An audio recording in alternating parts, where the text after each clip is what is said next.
All right, got my stuff set up. Let's get started. So I'm gonna start off with some sketching, all right? So super quickly,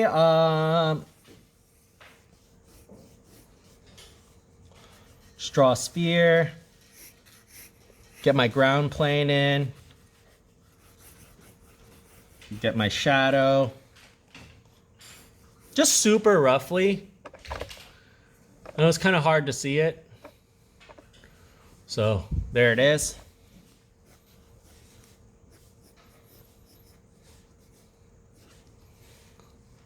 And then what I would also do is, like I said before, I also draw out my divisions, kind of like that. So I have my light area, I have my lightest area up here. Okay, I have my dark side, light side, dark side.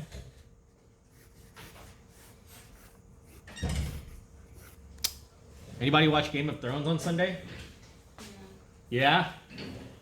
Oh man, it's here, huh? Well, did y'all like it? For those of you who watched it? Yeah, I thought it was pretty cool too. Don't worry, we won't spoil anything for anyone here. I have a no spoiler room in the class, but I like to talk to y'all about these things. Okay, so here's how I'm gonna start, okay? I'm gonna find my lightest light and darkest dark first, all right? So what I'm going to do is I'm gonna get my cast shadow on the bottom.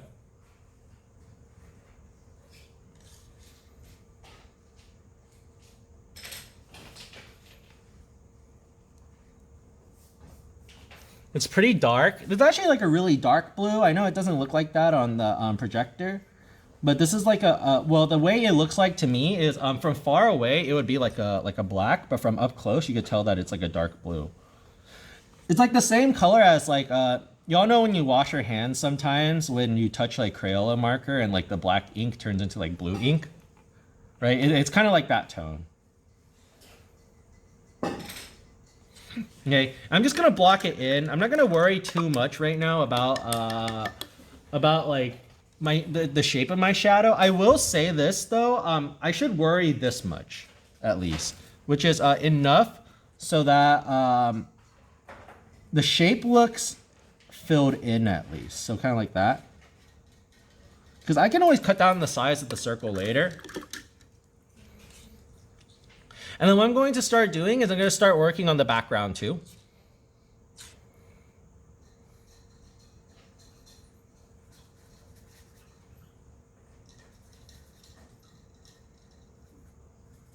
So I get some ultramarine, I get some black, I mix them together. I'm making my core shadow color right now. And then what I'm going to do is I'm just going to block it in. I'm going to push my core shadow just a tad bit darker. But not as, well, pretty similar to my cast shadow, but instead of using, well, the thing that's kind of different about my my core shadow versus my cast shadow is that my core shadow is actually more of a dark ultramarine, and then my cast shadow is more of a dark turquoise.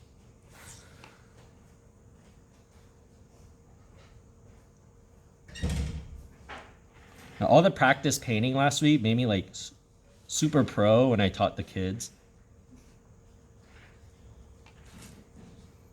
Because my first semester here, I was like pretty fast at doing this because I took actual painting classes.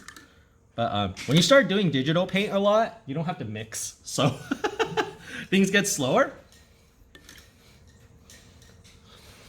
And then what I'm going to do is I'm going to start blocking in my top part too. So I'm going to grab some of that yellow. I'm going to grab some white. Mix it with that yellow and a tad bit of cadmium red. Not a lot of cadmium red, just a little bit. Enough so that it tints my yellow into a yellowish orange. That's kind of what I'm going for.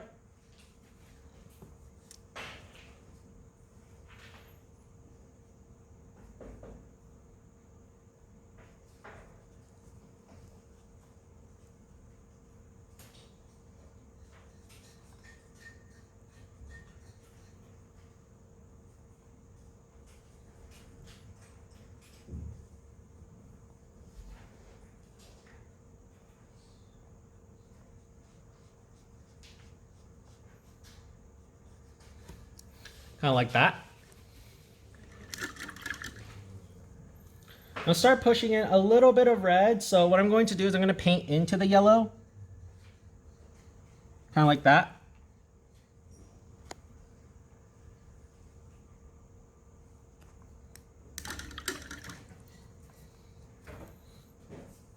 Then what I'm going to do is I'm going to start blending a little.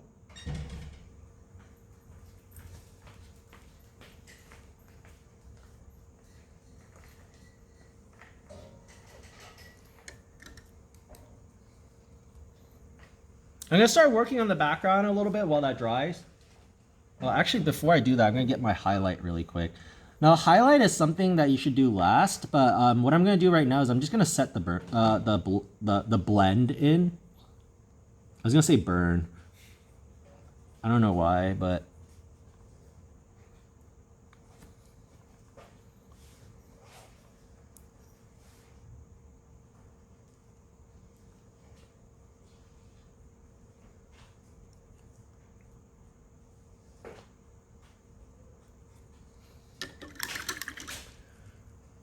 Awesome. So I kind of have like a base laid in now. I'm going to start working on the background a little bit. And what I'm going to do is I'm going to go back and kind of tighten everything up.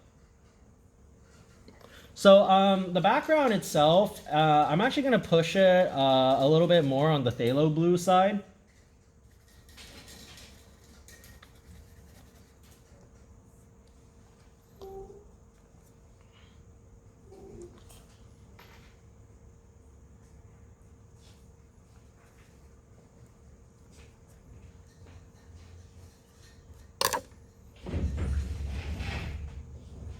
And then something to know about acrylic is if you use a little bit of water with acrylic, you can do some like washes first. And how many of y'all are familiar with the word wash? I mean, in terms of art. Okay, so washing is when you use a little bit of water with your paint and you get kind of like this watercolory texture like this, and it can kind of set some colors in first. Like for example, if I don't want to commit to my paint and I just want to check, I could do this first.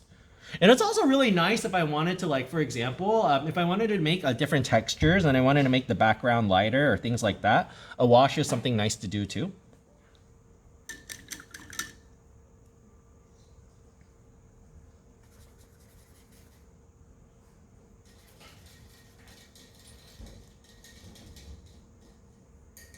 And it becomes a little bit more ultramarine at the top, kind of like that.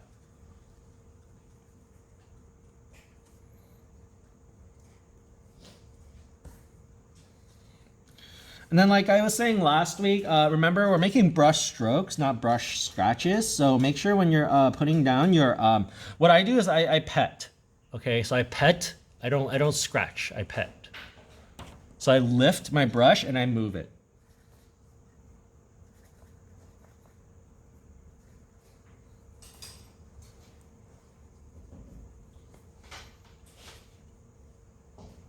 I'm just gonna let that wash dry.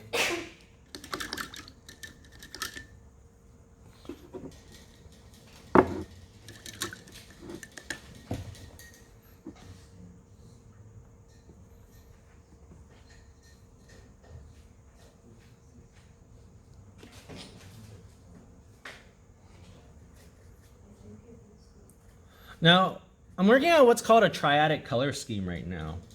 And in a triadic color scheme, like we were saying earlier today, it's when you use 3 colors equidistant from the color wheel, okay? Now, the way I'm assigning my color scheme here is by shadow and light, okay? But if you wanted to, but for your projects, when you're assigning your color schemes, if you wanted to assign your color scheme so that instead of changing the shadow and light colors, you wanted to change like the elements of the people, the elements of the painting, that's fine. So for example, if you're working on like a landscape and you want to change your, you don't want to make the shadow of your trees a different color, you want to make your actual trees a different color, that's fine. You could do that too.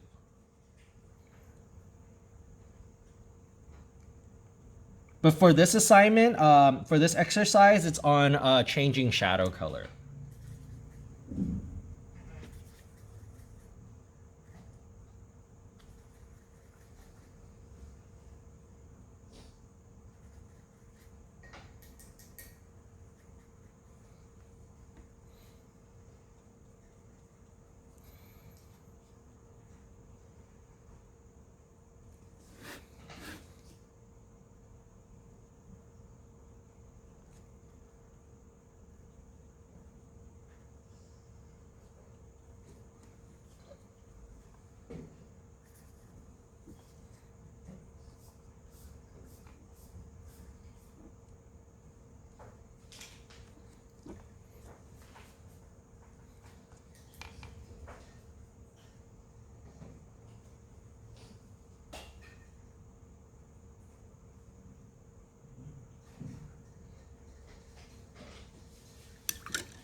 Awesome. So I got everything blocked in now. What I'm going to do is I'm going to start tightening up my sphere a little bit. I should work on my background at the same time though. But what's always a little bit better to do is making sure that your background is mostly completed first. And the reason is because we can always cover up our backgrounds. It's much easier to cover those up than it is to cover up the things in front of us. So for example, like if I did the ball first and then I messed up, and I had to go back and do the ball again, it's much harder to fix than if I like accidentally colored into the ball first with the background and then fixed it after.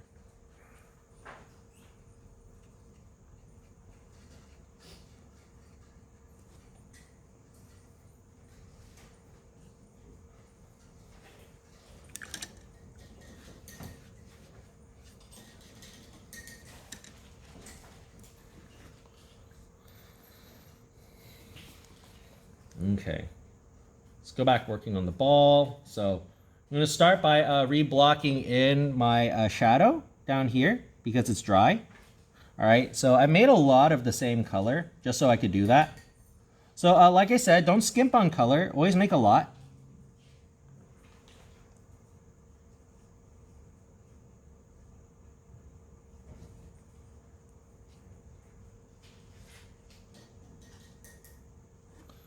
And then we're gonna grab some light for the reflective light. I almost said reflecto light.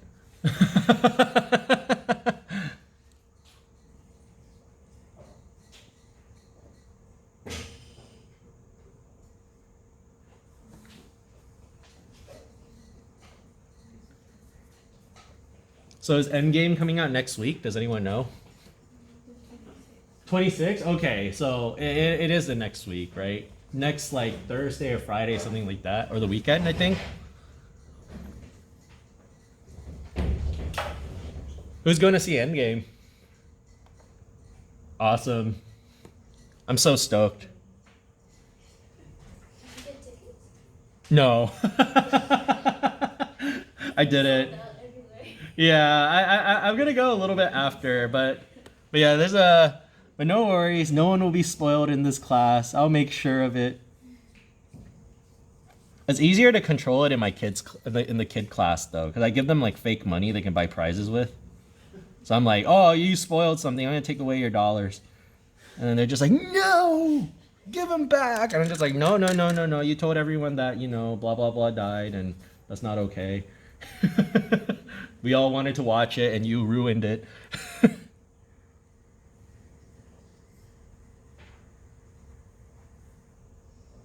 They're good kids, though. They just talk too much.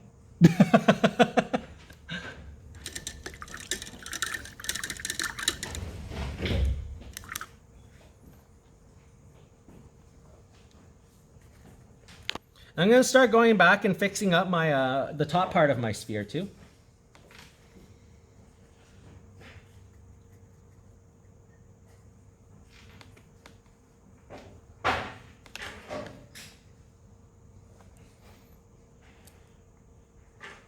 Now, I would highly recommend that you wait till paints are dry if you're gonna go fix stuff. Don't start fixing it while it's still wet. That's a really big mistake a lot of people try to do in the beginning. Is they're always like, oh, how come my paints never come out the way they do? And then I look at their picture and it's like all wet. I'm just like, well, you're mixing paint on top of wet paint, so that's probably why. And then usually if they get it, then that's like a huge jump in their like art. Like they'll start drawing their pictures and things like that, and it will just look so much better. As long as you're layering paint on top of paint and they're dry, it'll cover it.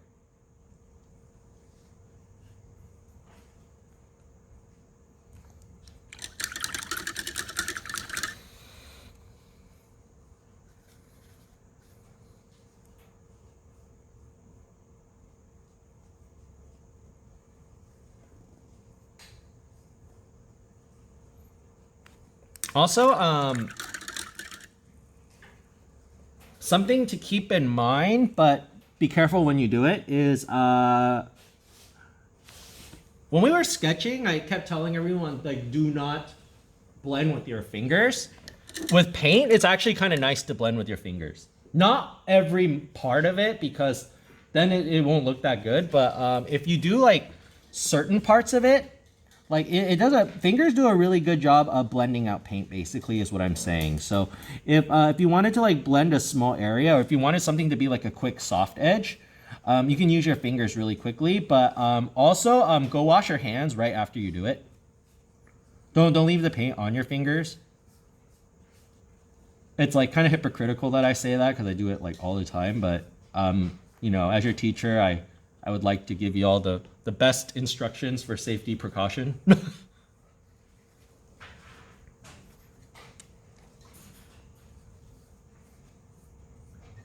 There we go.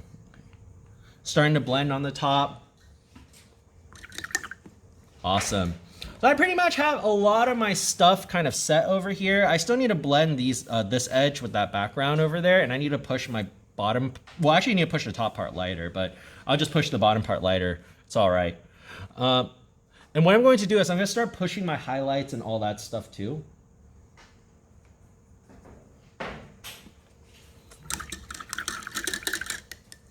And then if your paintbrush looks clean, but then you grab some white and then it starts turning into another color, that means your paintbrush is not clean.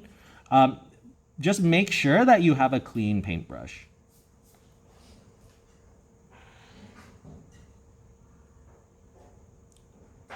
Like, always make sure. For my digital artists, what is it? Not having a clean paintbrush is like working on the wrong layer. That's the way I would describe it. Like, you're gonna be like, oh no, I made a mark and I committed to it and it's too committed now. Because we all of us digital artists know how sucky it is when that happens. Yeah, pretty much from there on out, I'm just gonna be pushing and pulling my highlight and core shadow to make this look more three-dimensional. I'm actually gonna stop working on the background a little bit. Actually, no, I'll work on it a little more.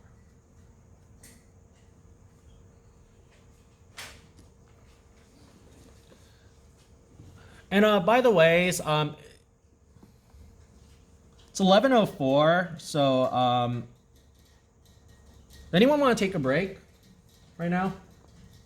Yeah. Okay. How about this? Let's take like a quick 10-minute break, so we can come back at 11:15. Okay.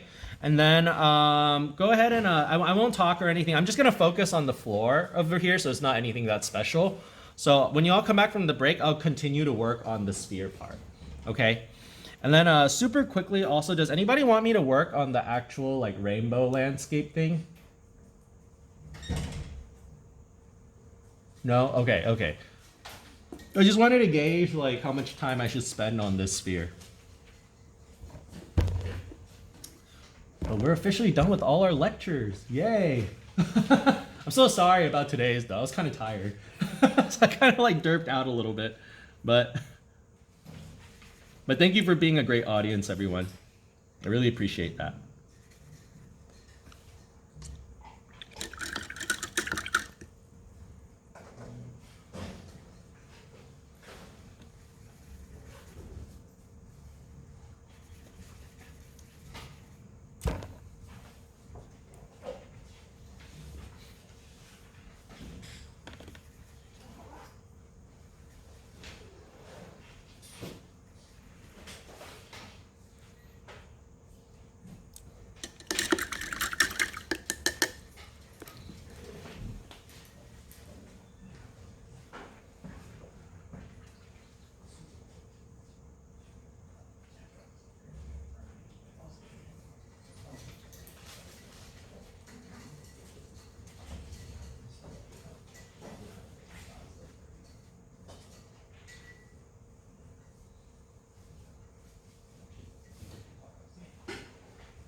weirdest way possible.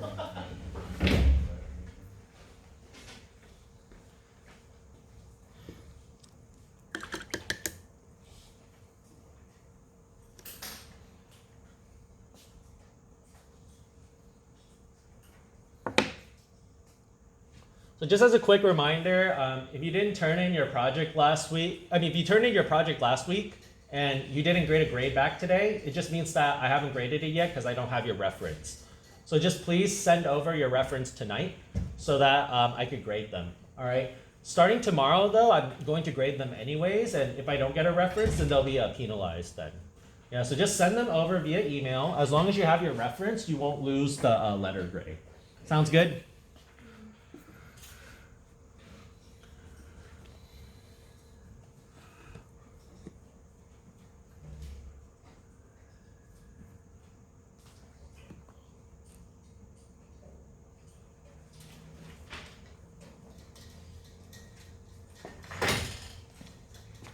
This is currently the inside of Notre Dame.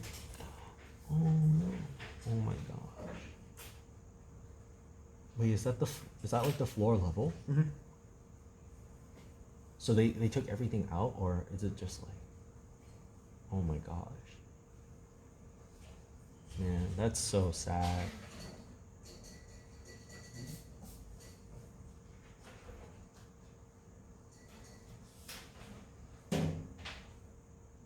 That is so sad. Oh my gosh.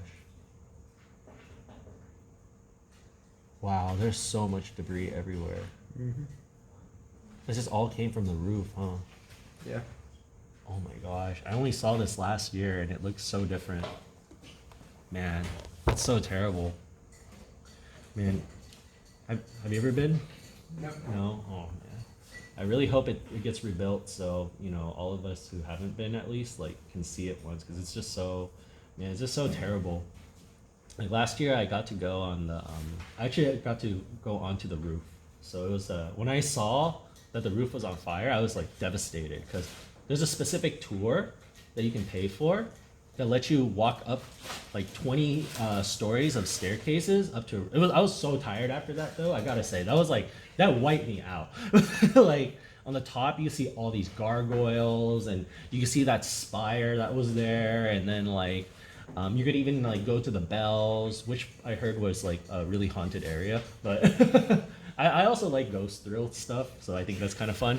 But yeah, it just like really tore me apart to see that, and I don't have like, it's like I just like imagine all the people like looking at the Notre Dame, all the people in France, all the tourists, like seeing such a iconic like building used in like media and history, like just crumble, and it's just so terrible.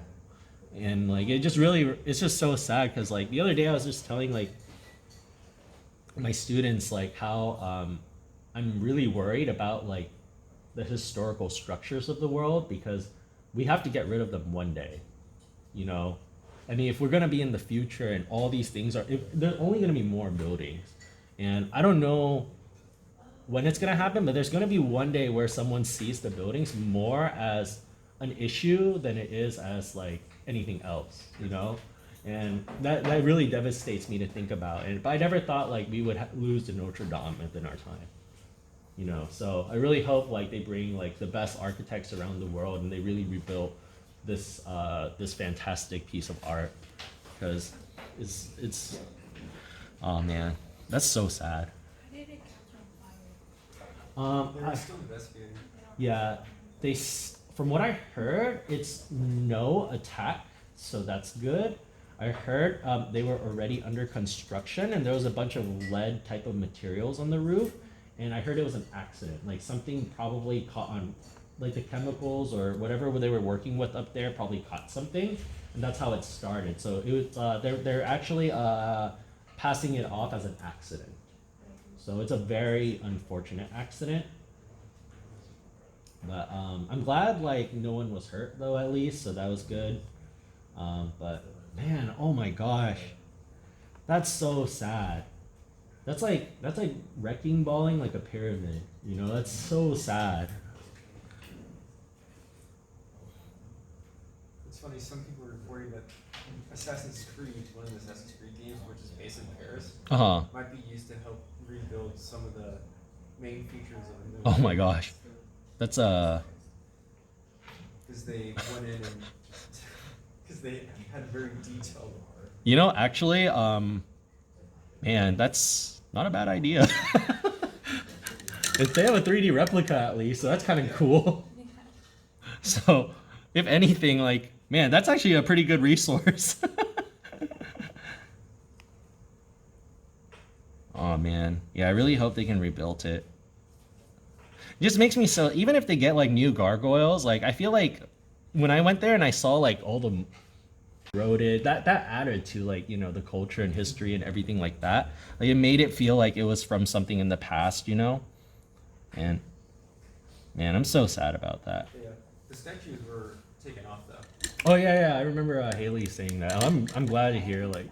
All but one of the stained glass windows are like intact, like they're not blown out or anything. I think just one broke. Oh man, that's good. Yeah. Oh it's man. Like it's terrible and awful, but there could have been worse. That's true. I There's guess. still some, and like the actual structure is still there and stuff. It's just the roof, which was like beautiful and everything, but the roof was all wood. So.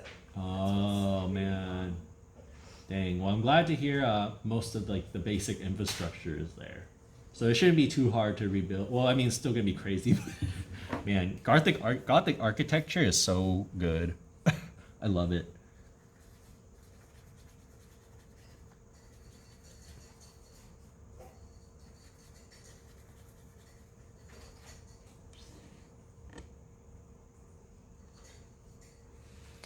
Okay, so I'm gonna continue the lecture. And then we'll clean up around 11:25.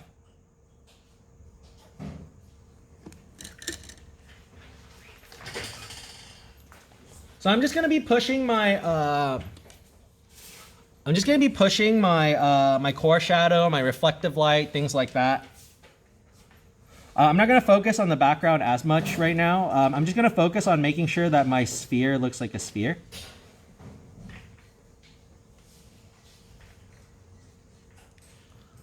Anybody finished with their line art for Project 4, by the way? Okay. I highly recommend everyone to get started on it ASAP.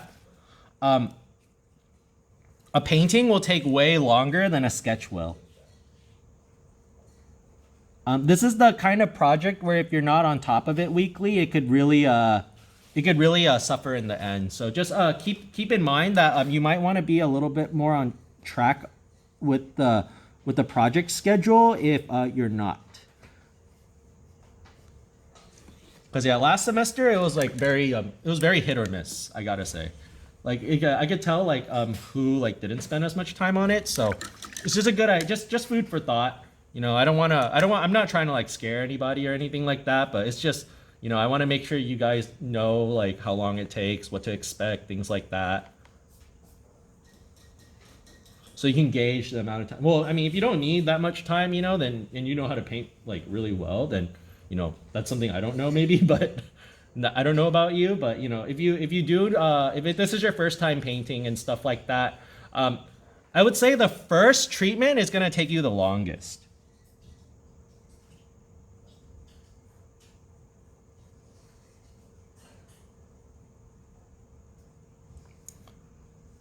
And then I highly recommend, if this is your first time painting and using color schemes, you choose to do a monochromatic, an analogous, and a complementary. I highly recommend those three if it's your very first time. If you are already pretty experienced with painting and pretty experienced with like using color schemes and things like that, I would actually recommend you to use, maybe one of the other two, like a split complementary, a triadic, or a tetradic. You don't have to do all three of those. You could do like one monochromatic, one tetradic, and one like something else. That's fine too. And then also think about how you want to divide your paper into different sections. I will be grading on the division too. Like, for example, if you only like divide like the corners, you know, and then only small sections are like in different colors, then yeah, you're probably not gonna, it's probably not gonna count it. So make sure you, and then also think about how, like, which shape you want to divide them into. Like some people did like crosses, like X's last time. That was really cool. Some people did like zigzags. Some people did tiles, like checkers. That was really, really cool too. And what they did with the checkers was so cool. They made like like a different color scheme for every other one, like kind of like that. So it'll be like monochromatic, analogous, triadic, and then it'll be like triadic, monochromatic, analogous, and they would use the same color scheme, but they'll just like switch them throughout. So that was super cool. So be creative about how you want to divide them, especially if you haven't started doing the sketch yet. You have this opportunity now to kind of think about that. Well, I mean, even if at least if you haven't started the painting yet, you have this opportunity to think about. So take advantage of it. And then, oh, actually, I have them still here. So if y'all wanted to see the examples on like how they divided it and things like that, I'll leave them up here. You can take pictures again, like I said. I'm not bringing these back to class, so today's the last day to take pictures of these. Otherwise, like the rest of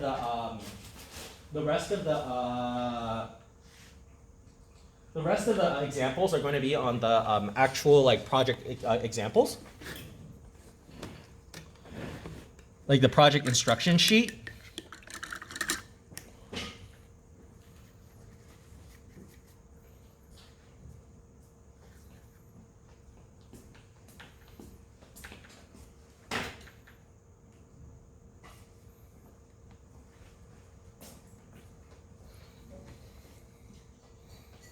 And then when you are picking your divisions and you're referencing your divisions, make sure you, just keep in mind that all of the examples that I have over there on the table are not the same grade. All right, some of them have higher grades, some of them have lower grades. You just have to, just make sure when you choose the one that you want to reference, choose one that has something that you want. When you're choosing references, earlier what I said was this. You are an average of all your favorite artists. Okay, if you choose to do art, or even if you don't, if you're not an artist and you draw stuff, you're always going to be, and this is the sad truth, you're always going to be a washed down version of your favorite artists. And I know it sounds really harsh to believe, but that's what makes you the strongest of your own artist, though. So a lot of times when we talk about plagiarism, how many of y'all have heard the term before? Good artists borrow, great artists steal. Yeah, you heard it? Yeah. So it's very, very true, okay? Nothing we make in our world is original today, believe it or not. And if it is original, it's really hit or miss, I gotta say.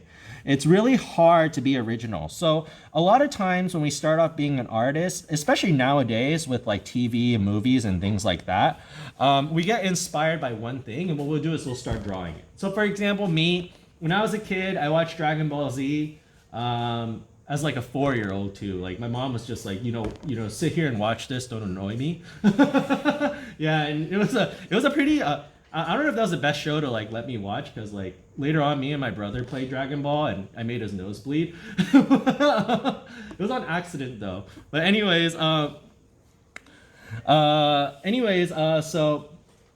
started drawing Dragon Ball stuff, but the thing is, I'm never gonna be as good as the Dragon Ball guy. And then later on, I started seeing more artists, and I started copying their stuff, and I started putting some of my Dragon Ball work with it. So it started mixing together, and I kind of got a little bit of the next guy, and then a little bit of the next person, and a little bit of the next person, and a little bit of the next person. And it kept going until this day, where I'm kind of an average of all of the artists that I am. Now, I've borrowed all their skills, and I've borrowed a bit of each of their styles, but by combining them together with my own like personal tastes, I've created my own style.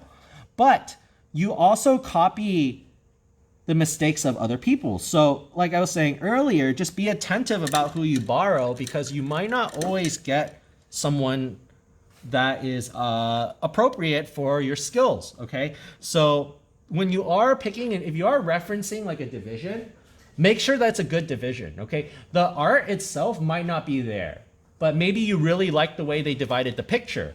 Then borrow that division. Maybe you like the color schemes they've chosen and how they've organized it, but you don't like their division. You like someone else's division. Then maybe you could learn from those two, okay? But pick and choose who you get your ideas from, who you choose your styles from, okay? And any of y'all heard of Brainstorm Academy? It's a academy for concept art. If you're interested in like learning more outside of school, like that's a really good school to go to learn like more painting on like digital work and for video games, animation, things like that. But many artists over there have said it too. A lot of famous artists. Oh, no. I hit the camera and then it bounced back. I just paused the video. I just stopped the video right before that happens. And cut it to like when it's finished. No, I'm just kidding. I won't do that. But yeah, a lot of really famous artists actually work there, believe it or not. Any of y'all heard of Cynic's design? No? Jun An? Anybody play League of Legends? Jun An designed what Demacia should look like and what Noxus should look like. Things like that. But yeah, they've all said the same thing. I have a friend who takes their classes, and they all say the same thing. Anyone heard of John Park? He did the Transformer movies and How to Train Your Dragon and Planet of the Apes, the newer ones. But yeah, he said the same thing too. You know, we are average of all of our favorite artists, and you know, the idea is not to borrow 100% because then that's called plagiarism. But the idea is to borrow what you need. Okay. Okay.